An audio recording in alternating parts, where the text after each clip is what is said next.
भाई यार, चलो मिठाई खा ले।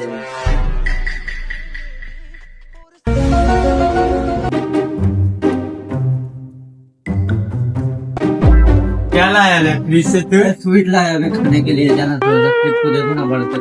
ठीक है, ओके ओके।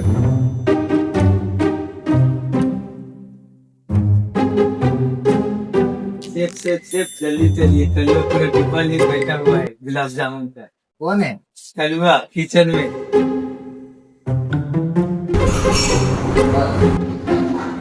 सेफ देखिए, सेफ देखिए। करुआ क्या कर रहे हैं?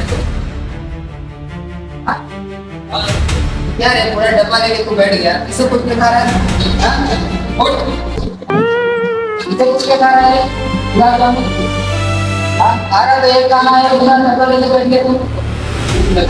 भूख लग रहा है, पूरा गेस्ट क्या खाएगा? गेस्ट क्या खाएगा? हाँ? हमको पूछा, बिना पूछे पूरा डब्बा खा लेगा? अरे बीमार।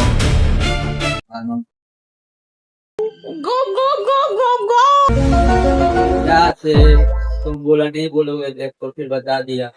बोलेंगे नहीं, कलुआ तो पूरा डिब्बा लेके बैठ गया, मेरे को दिया एक भी पीस।